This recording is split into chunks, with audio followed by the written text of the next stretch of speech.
네, 안녕하세요. 토이스코라입니다. 이번 시간에는 범용 밀링 가공 작업에 대해서 뭐 장비 소개하고 그다음에 뭐 기능, 그다음에 추출 회전수 어떻게 맞추는지. 사실 이제 이번 강의가 이것도 좀 구독자 요청 강의긴 한데 아마 범용 밀링 기능사 어쨌든 여기 가공 쪽에 관련된 자격증 준비하시는 것 같습니다. 아무튼 이 범용 밀링 가공이 필요한 자격증에서는 꼭 필요한 부분이고요. 혹은 이제 밀링 가공을 처음 시작하시는 분들한테도 이런 좀 이런 데이터들이 조금은 필요할 것 같아서 좀 이제 추가적으로 설명드린다고 이해해 주시면 됩니다.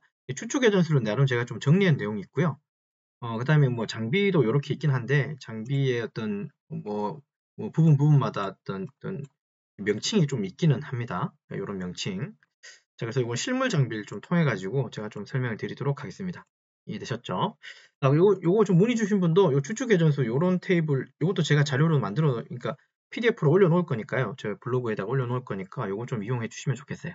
되셨죠? 어, 이 범용 밀링입니다. 여기 보시는 게 이제 범용 밀링이죠. 예. 당연히 MCT하고는 다르죠. 이거 다 핸들이 이렇게 붙어 있죠. 여기 물론 수치 제어가 되어 있는 뭐 디지털 화면도 있긴 한데 여기 핸들이 이렇게 보여요. 뭐 이런 레버도 보이고 여기 레버도 보이고 여기 레버도 보이고 여기에 어떤 뭐 컨트롤 박스도 보이고요. 그 다음에 테이블 위에 어떤 그죠? 여기 기계식 지구도 올라가 있고 척이 물려져 있고 뭐 기타 등등 여기가 이제 주축이겠죠. 예. 그다음에 뭐 절삭기가 이렇게 해서 나오거나 아니면 수동으로 직접 손으로 이제 주축을 주거나 아니면 오른쪽 뒤에 여기 뒤에 보시면 여기에 회전수를 주는 또 레버도 보이긴 합니다. 근데 제가 옆에서 찍은 건 제가 없네요. 네, 요 정도 좀 이해해 주시면 되고 형상은 이렇게 생겼어요. 보이기는 이해되셨나요? 자, 그래서 범용 밀링 그냥 바로 말씀드리면 범용 밀링 가공 작업할 때 이제 추축 회전수를 하나로만 쓰게 되면 가공 조도가 좀 안 나올 수도 있고 그리고 부하가 되게 많이 걸릴 수도 있습니다. 얘는 수동이다 보니까 자칫 잘못하면 때에 따라서 내가 1mm 넣어야 돼. 그러니까 1mm 정도 혹은 2mm 정도 넣어야 할 환경에서 그죠? 뭐 3mm 넣거나 5mm 넣어버리면 공구가 박살날 수도 있고 혹은 자격증 시험에서 그 공구가 박살날 만큼 공구에 대한 어떤 교환이나 이런 게 불가능할 수도 있고 실격이 될 수도 있어요. 그래서 자격증 시험 볼 때는 1시간이라고 하는 이제 시험 시간이 있을 텐데 물론 이건 자격증 시험 종류마다 다를 수는 있지만 1시간이라고 하는 어떤 시험 시간 안에서는 조금은 좀 신경을 많이 기울이셔야 돼요. 그래서 적당한 회전수를 주셔야 된다는 거예요. 이송 속도는 내가 수동으로 하기 때문에 혹은 자동도 이제 만들어 놓을 수 있긴 한데 어쨌든 기본적으로 수동으로 작용하기 때문에 천천히 내가 넣을 수 있어요. 그죠? 뭐 그런 거 한번 보시고요. 그래서 이제 209 기준에 보면 척이 여기 있고요. 요 척에다가 이제 공구를 탈착, 그 다음에 붙이거나 빼기거나 하는데, 일반적으로 범용 밀링에서, 제가 알고 있는 범위입니다. 범용 밀링에서는 이 척이, 내가 이 기어를, 즉 회전수를 중립에 놓지 않고 중립에 놔버리면 이게 계속 헛돌고요. 어쨌든 어느 정도의 기어가 물림이 돼 있어야 돼요. 그가 물림이 돼 있다는 소리는 뭐냐면, 기어가 회전수가 어느 정도 걸려 있어야 한다는 소리예요. 최소 회전수, 주축 회전수는 아마 80인가로 제가 기억하는데 80인가 70인가 뭐 그럴 거고요. 그다음 최고 RPM은 아마 1800인가 1500 정도가 아마 돼 있을 겁니다. 네, 이해하셨죠? 그래서 공구를 여기다가 이제 페이스 커터를 이렇게 물릴 수도 있고 때로는 여기 엔드밀을 물릴 수도 있잖아요. 그 다음에 때로는 여기 티 커터를 물리거나 때로는 여기다가 뭐 데브테일 공구를 물리거나 이렇게 할 수도 있잖아요. 그러면 어쨌든 간에 공구를 넣었다 뺐다를 해야 돼요. 하나의 어떤 공작물을 가공할 때 페이스 커터로 다 가공할 수가 없고 특히나 자격증 시험은 이해되죠. 어쨌든 엔드밀이 반드시 들어가야 돼요. 페이스 커터로 치고 어쨌든 공구 교환이 필요한 부분이기 때문에 공구 교환을 할 수밖에 없어요. 그래서 공구 교환을 하실 때는 공구 교환이라는 말은 공구를 붙이거나 척에서 공구를 떼내는 작업을 얘기하고요. 이때는 주축 회전수를 무조건 낮은 걸 쓰셔야 돼요. 그래야지 얘가 기어가 이렇게 저단 기어, 즉 낮은 기어에 물려 있을 땐 이 주축을 손으로 돌리면 손으로 거의 잘 안 들어가요. 잘 안 돌아가요. 물론 이게 척에다가 공구를 꽂고 여기다가 이 후크 가지고 얘를 걸거든요. 이제 잠그긴 하는데 그때는 조금 돌아갈 수는 있을지 모르겠지만 최소한 100 RPM 정도 밑으로 그러니까 회전수를 좀 낮춰놓으면 척이 그렇게 많이 돌아가지 않습니다. 그렇게 되면 공구를 이제 장착하거나 좀 장착할 수 있겠죠. 그래서 그럴 때 이런 RPM 쓰시면 되고요. 이해되셨죠? 그리고 현재 자격증 시험에서는 페이스 커터하고 엔드밀까지만 쓰시면 돼요. 자격증 시험에서는. 여기서 자격증 시험은 밀링 기능사 얘기하는 겁니다. 밀링 기능사. 그리고 가공산업기사에서는 그죠? 가공산업기사에서도 있죠. 가공산업기사에서 있나요? 있을 것 같은데. 그 다음에 이제 그다음 기계 가공 기능장에서는 반드시 이제 법령이 또 들어가고요. 아무튼. 자, 그렇게 되면 어쨌든 공구 쓰는 건 밀링에서는 이 두 개 이상을 쓴다는 소리예요. 페이스 커터 쓰실 때는 저는 회전수를 750 주고 씁니다. 그 말은 요 뒤쪽에 요 핸들, 이게 지금 화천 기계이긴 한데요. 다른 장비가 있을 수는 있습니다. 네, 근데 화천 기준으로, 화천의 옛날 거든 지금 거든 이게 스타일은 거의 유사해요. 여기 이제 주축이 물려있는 이 언저리에 보면 여기 요 핸들 아니고요. 요 핸들은 얘가 이제 밑으로 내려오는 핸들이라고 이해하시면 되고, 요 핸들은 요거 아니고요. 요 뒤에 가면 또 핸들이 돌아가는 시계 방향, 반시계 방향 돌아가는 이 핸들이 있는데, 요게 이제 주축 회전수를 이제 조절하는 거예요. 여기서 저는 저 같은 경우는 페이스 커터는 한 750 정도 씁니다. 회전수를. 저는 제 기준입니다, 여러분. 제 기준이고, 지금 제가 이렇게 제 기준이라고 말할 수 있는 거는 실제로 이제 요 기준 가지고 자격증 시험을 보고 합격한 사람들이 있기 때문에 그런 거예요. 그러니까 제 나름의 검증은 됐다고 저는 이해가 돼요. 이해되셨죠? 그래서 전 나름대로 이렇게 쓰고 있고요. 혹시라도 지금 이제 이 구독자분께서, 물론 구독자분께서 그러니까 다니시고 계실 테지만 거기서 알려주는 RPM 있다면 그냥 그거 쓰셔도 됩니다. 그죠? 어쨌든 간에 한번 검증은 한번 해보십시오. 근데 저는 자격증 시험을 이제 이렇게 해서 붙이는 사람도 많았기 때문에 그래서 제가 자신 있게 이걸 얘기해 드릴 수 있는 거예요. 그래서 페이스 커터는 이렇게 좀 쓰시면 좋을 것 같고요. 750.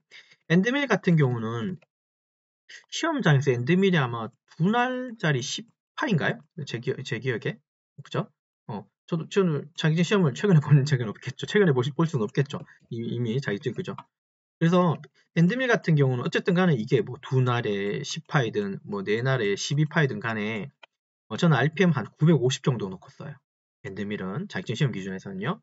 그리고 이건 자격증 시험 기준하고 좀 별개긴 한데, 자격증 시험 볼 때는 여러분 1mm 이상 넣지 마세요. Z 방향으로. 저 같은 경우는 1 내지 한 2 사이에 넣어주시고 천천히 돌리십시오. 네, 그래야지 되고요. 네, 그런 게 있고, 근데 이제 실제로는 이게 엔드밀 가지고 Z로 넣어주는 깊이 값의 어떤 계산식은 이렇게 있기는 해요. 그러니까 날수가 2날이고 그 다음에 이제 10파이라고 하면 이 10파이를 날로 나눈 이 값이 5가 되죠. 이 5라는 값이 내가 가지고 있는 공구, 즉 2날의 10파이라고 하는 이 공구가 Z 방향으로 한 번에 들어갈 수 있는 최대 저리 깊이에요. 그 계산식을 이렇게 써놨습니다. 근데 5mm를 한꺼번에 놓고 가공을 하면 절대 안 됩니다. 그죠? 장비가 어떤 상황인지 사실 모르고요. 지금 여기서 말씀드린 이 데이터는 이 이론치기 때문에 그래요. 실제 장비가 그 능력을 100% 발휘할 수 있다 없다? 그건 사실 그 장비를 계속 써온 사람만 알겠죠. 여러분들이 그날 자격증 시험을 보러 갔는데 당연히 생소한 학교, 생소한 시험장에 가서 생소한 장비, 익숙하지 않는, 그러니까 내가 써오던 장비가 아니고 그 능력이 검증되지 않은 부분이잖아요. 그래서 저는 Z값 깊이를 1에서 2mm 만들라고 얘기를 해요. 물론 이 회전수하고는 좀 별개의 얘기는 하지만 노하우를 알려드리자면 그렇다는 거예요.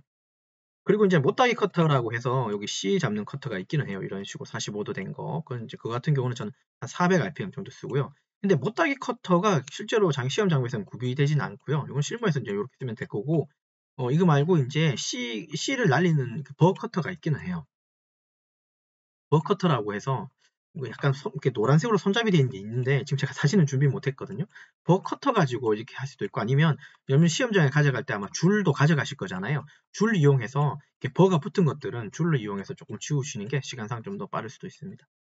왜냐하면 일반 못따기가 아마 C가 0.2나 0.3 정도가 있기 때문에 요거는 줄 가지고 좀 해주시면 돼요.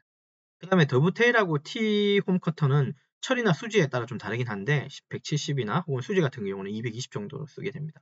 더브테일하고 T홈 커터 같은 경우는 날 자체가, 더브테일은 이제 그 비둘기 꼬리 모양으로 이렇게 돼 있는데 날이 여기 붙어 있어요. 길게. 이해됐습니까? 이렇게 길게 붙어 있어서 날이 닿는 면적이 되게 넓고요. T홈 커터도 좀 날이 닿는 면적도 많고, 그 다음에 좀 접촉되는, 마찰되는 부분도 많기 때문에 회전수는 좀 적게 주고 천천히 이송시켜야 됩니다. 이런 내용이 있다는 거 이해하시면 되고, 비고 내용을 한번 보시면 철 가공, 시험장에서는 철이에요. 그죠? 예, 그 다음에 기계 가공 기능장에서는 알루미늄일 겁니다. 철 같은 경우는 천천히 조립시키십시오. 공구가 이렇게 꽂아놓고, 그죠? 엔드밀 기준에 공작물이 요게 이제 적용시켜놓고 이렇게 쭉 움직이잖아요. 얘가 그냥 여기 멀리 떨어져 있을 때는 아무 느낌이 없어요. 그래서 빨리 움직이겠지만 얘가 여기에 닿는 순간에는 어떤 일이 일어나냐면 충격파가 생겨요. 충격파가 생겨요. 닿으면요. 자동차도 잘 달리다가, 그죠? 갑자기 앞차가 멈춰가지고 뒤에서 쿵 박아버리면 뭐가 생기는 겁니까? 충격이 생기잖아요. 마찬가지, 얘도 마찬가지예요. 충격이 생기기 때문에 그 순간에는 어떤 일이 날지는 아무도 몰라요. 토제가 날아갈지 공구가 깨질지 그건 아무도 모르는 일이에요. 상황에 따라서.